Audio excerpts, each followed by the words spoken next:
People's United Party, albeit fractured by an ongoing power struggle, has embarked upon a national tour to consult with its wider membership. We have gathered here today to listen to you and to hear from you.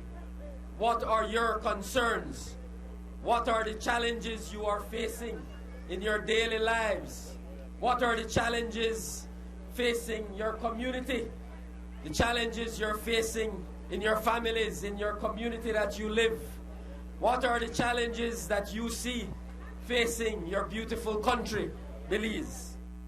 Belize's oldest political organization is at a critical juncture where important decisions need to be made ahead of the upcoming general elections.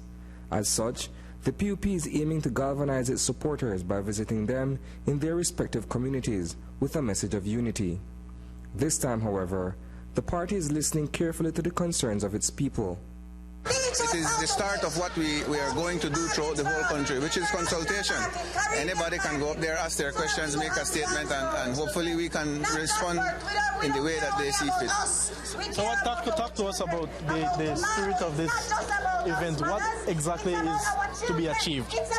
Consultation, that's not to be achieved. The complaint for all political parties and politicians has been that you don't consult enough. So we are taking the tour throughout the whole country, and we are concentrating initially in the rural communities that don't have access to leaders and don't have access to have contact with them.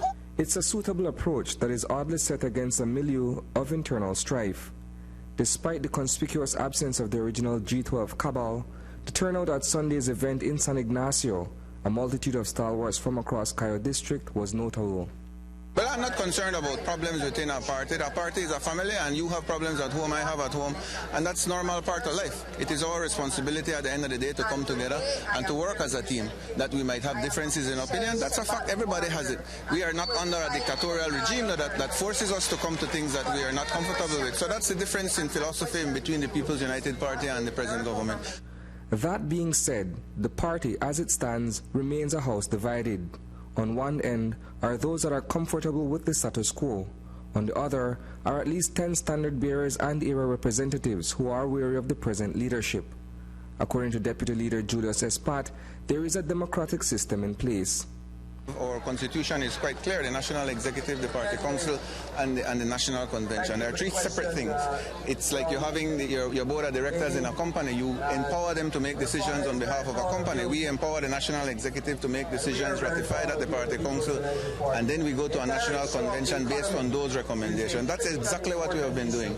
So I'm not bringing it down. At the end of the day, no single politician can rule over anybody else. It is the people they represent, and it is their people that will have to decide who they want to become the next Prime Minister of this country through their area reps.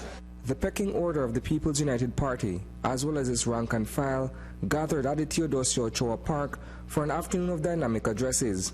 According to Dan Silva, standard bearer for Cayo Central, the event was planned well in advance of the recent dissension to which he has subscribed. This is an event that we planned long before anything. We were part of it, and our supporters are here in big numbers to support this rally. So then what is the next step in terms of dealing with the issues that the 12 politicians originally started with? Will they keep the issue alive, or is it dead? Has it been quelled by the intervention of the